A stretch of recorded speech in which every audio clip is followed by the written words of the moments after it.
Assalamualaikum warahmatullahi wabarakatuh. Bismillahirrahmanirrahim. Alhamdulillahilladzi 'allamal Qur'an khalaqal insana 'allamahul bayan. Wassalatu wassalamu ala man ursila ilaihil Qur'an hudal linnasi wa bayyinatin minal huda wal furqan. Amma ba'du. Pemirsa YouTube yang saat ini sedang menyaksikan video ini, marilah yang pertama saya mengajak kepada pribadi saya dan kepada para pemirsa untuk senantiasa terus bersyukur kepada Allah Subhanahu wa taala, karena hanya dengan nikmat dan pertolongan Allah Subhanahu wa taala kita bisa dipertemukan dalam tadabbur hadis dari kitab Mi'at Wasiyah Nabawiyah atau 100 wasiat Nabi Muhammad SAW. Insya Allah dalam edisi video kali ini kita akan membahas dan mengkaji hadis yang kedua 32, 33, 34 dan 35. Malah kita mulai untuk tadabbur hadis kali ini dari hadis yang ke-33 dengan tema tahdhirul hamwi, peringatan atau alarm dari bahaya al-hamwu. Apa maksud dari al-hamwu nanti akan dijelaskan dalam pembacaan atau tadabbur hadis kali ini. Hadis ini diriwayatkan dari Uqbah bin Amir, akan kami bacakan. An Uqbah bin Amir radhiyallahu anhu qala Rasulullah sallallahu alaihi wasallam, iyyakum waddukhula 'alan nisa. Faqala rajulun minal ansar, ya Rasulullah, afara'aital hamwa? Qala al-hamwu al-maut. Hadis ini diriwayatkan dalam Al-Bukhari dan juga dalam hadis Muslim. Baik, dari Uqbah bin Amir radhiyallahu anhu, beliau berkata bahwa Rasulullah SAW pernah mengatakan dalam sebuah hadis. Dalam hadis riwayat ini, iyyakum waddukhulu 'alan nisa waddukhula 'alan nisa, kalian semua berhati-hatilah ketika masuk menemui an-nisa, wanita-wanita. Tentunya wanita-wanita di sini tentunya wanita-wanita yang dalam hadis ini Rasul memberikan peringatan kepada kita untuk berhati-hati.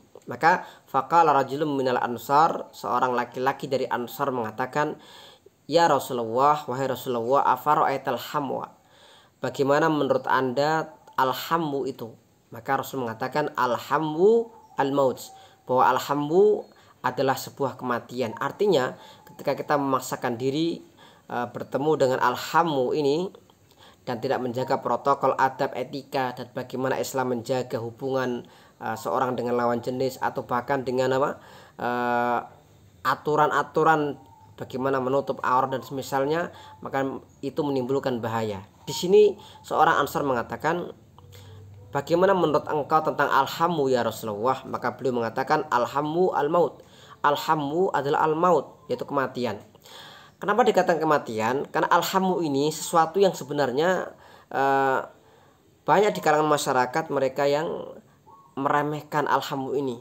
Dan apa penjelasan al-hamwu ini? Maka dijelaskan dalam syarah hadis ini, al-hamwu qaribuz zauj ghairu abihi aw ibnihi. Yang dinamakan al-hamwu adalah seorang yang dekat secara nasab, dekat dengan suami, seorang perempuan itu punya suami. Lah al-hamwu ini nasab laki-laki yang nasabnya dekat dengan suami, tetapi ghairu abihi, selain ayahnya suami atau mertua, artinya bapak mertua, atau ibnihi, anaknya. Jadi kalau seorang perempuan dengan dengan anaknya atau dengan mertuanya, mertua laki-laki, tidak masalah. Tetapi ketika dengan yang lain, misalkan seorang wanita dengan kakak ipar dan kakak ipar laki-laki, atau sebaliknya seorang laki-laki dan kakak ipar perempuan, ini juga sesuatu yang al-maut, perlu kehati-hatian. Maka di sini Islam mengajarkan kepada kita untuk tetap menjaga, jangan sampai terjadi yang namanya al-hamwu wal maut. Kita lihatlah dalam berbagai sejarah, dalam kisah-kisah kehidupan kita sehari-hari ya, yang kita baca di televisi atau di media, koran dan semisalnya, betapa banyak kejadian-kejadian seorang seorang yang sudah bersuami istri, kemudian bisa jadi laki-lakinya berselingkuh dengan adik ipar, atau sebaliknya ya, istri berselingkuh dengan kakak ipar misalkan, atau yang lain dan semisalnya. Ini hal seperti ini sering terjadi.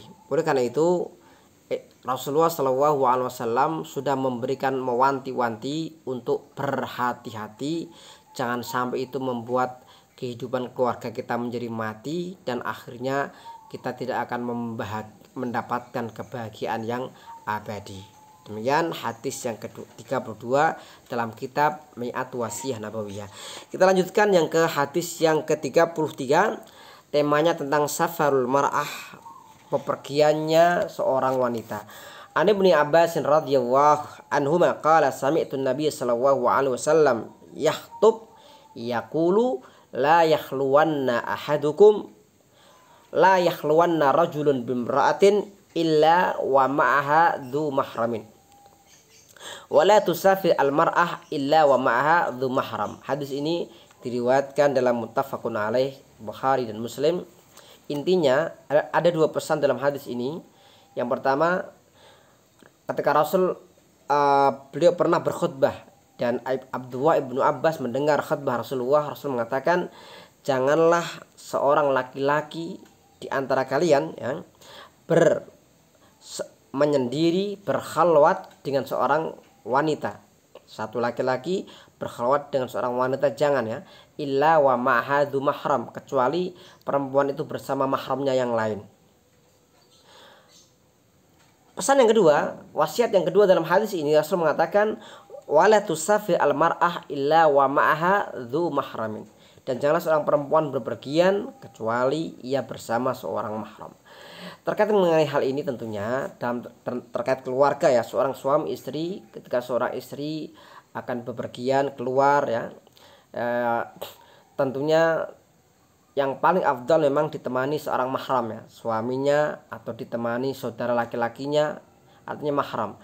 Seandainya dalam kondisi yang sangat-sangat darurat, tentu memang di kalangan para ulama mereka berbeda pendapat. Ada yang mengatakan bepergian dengan mahram itu hal yang sangat-sangat harus ya. Makanya ketika seorang melakukan haji atau umrah ya, maka ketika di sana seorang wanita dia berangkat sendiri ya, dia harus menunjukkan siapa mahramnya.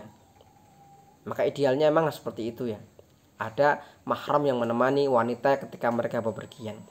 Dalam kondisi yang lain memang para ulama mereka ada di antara mereka yang membolehkan kondisi tertentu seorang wanita jika ia bepergian, jika kondisi negara itu sangat aman. Dan Rasul pernah ya, istilahnya pernah memberikan kabar gembira ya, kabar gembira bahwa akan datang waktu ketika seorang perempuan dia berangkat perjalanan jauh sekali dan dia dalam kondisi yang aman. Nah, itu ada hadisnya. Tapi intinya ada sebagian yang mengatakan bahwa boleh-boleh saja ya seorang kaum wanita mereka berangkat bukan bersama suaminya, tetapi asalkan ia bisa memastikan kondisi aman, terbebas dari fitnah. Misalkan dalam satu rombongan banyak kaum wanita sehingga satu dengan yang lain saling mengingatkan, atau rombongan yang memang di situ terjamin keamanan. Misalkan rombongan di sana ada laki-laki dan perempuan dan sudah tertata rapi, teratur, terjaga, tidak bebas selama perjalanan. Maka ulama-ulama diantaranya Yusuf Al-Qaradawi belum membolehkan dalam kondisi yang memang di zaman sekarang ya, ketika zaman kemajuan, zaman modern, ketika kaum wanita mulai banyak masuk di dunia kerja, maka tidak masalah, tetapi yang terpenting tetap untuk menjaga adab Islami, etika yang Islami, sehingga tidak menimbulkan masalah, tidak menimbulkan hal yang tidak sepantasnya dalam kehidupan bermasyarakat. Itu hadis yang 33. Kita masuk ke hadis yang ke-34, irsyadun wa taujih. Temanya tentang irsyad wa taujih, atau arahan atau saran, petunjuk atau wasiat dari Rasulullah SAW. Ini hadis ini secara spesifik berbicara mengenai bagaimana cara seorang laki-laki untuk mencari pasangannya. Dan Rasul mengatakan dalam hadis an Abi Hurairah radhiyallahu anhu, qala Rasulullah sallallahu alaihi wasallam, tungkahul mar'atu li arba, limaliha wa li hasabiha wa jamaliha wa li diniha fadfar bidadid din taribat yadak. Hadis ini diriwayatkan muttafaqun alaih Bukhari wa Muslim. Intinya bahwa Rasulullah SAW bersabda dalam hadis Abu Hurairah ini, seorang wanita dinikahi karena 4 alasan. Jadi ketika seorang laki-laki akan menikahi wanita, itu ada beberapa pertimbangan dan Rasul memberikan gambaran dan bagaimana seharusnya seorang mukmin mengambil sikap. Beliau mengatakan lima liha, ada yang menikah karena hartanya. Yang kedua, beliau mengatakan wali hasabiyah, karena hasabnya, status sosialnya, nasabnya. Wajamali, dan kecantikannya, ada yang melihat karena kecantikannya. Walidinia, dan karena agamanya, akhlaknya. Kalau din itu bisa berarti agama dan bisa berarti akhlak. Ya. Misalkan misalkan ada seorang yang dia jahat, dia nakal, kadang kita mengatakan agamanya itu tidak baik, maksudnya akhlaknya. Tapi juga bisa berarti agama Islam atau agama yang lain, ya. Walidinia, karena agamanya, perilaku pekertinya. Fathar bidadidin taribat yadaka, maka perolehlah, kejarlah agamanya. Seorang wanita yang memiliki agama yang baik, perilaku yang baik, taribat yadaka, maka kedua tanganmu akan tariba, akan berdebu. Ini ungkapan uslub dalam bahasa Arab. Jika seorang meraih dengan mencari dengan serius, itu sampai tangannya berdebu karena seperti orang kerja keras, ya.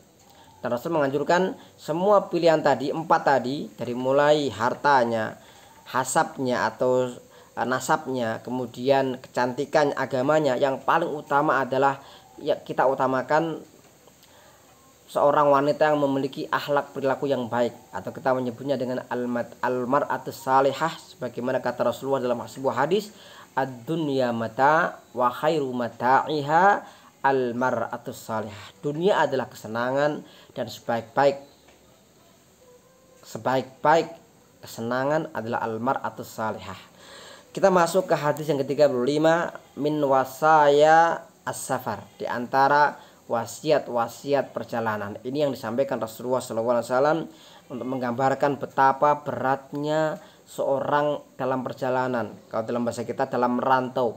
Misalkan seorang suami yang meninggalkan istri bertahun-tahun, berbulan-bulan, pulang berapa bulan sekali, atau misalkan seorang laki-laki yang meskipun ya dia berangkat 2 hari, 3 hari, 4 hari, itu juga terasa berat, perjalanan yang berat. Maka Rasul mengatakan dalam sebuah hadis, an Abi Hurairah radhiyallahu anhu, qala Rasulullah sallallahu alaihi wasallam, as-safaru qita'atum minal adab, yamna'u ahadukum naumahu wa ta'amahu wa syarabahu, fa idza qada ahadukum nahmatahu fal yu'ajjil ila ahli. Hadis ini diriwayatkan Al-Bukhari dan juga Muslim. Rasul bersabda, perjalanan adalah sepotong dari azab, sebuah hal yang sangat seperti azab, potongan azab. Perjalanan menghalangi seorang di antara kalian dari tidurnya, makan dan minumnya. Orang ketika dalam perjalanan tidur nggak nyenyak, makan nggak jenak, minum juga kurang nikmat, ya.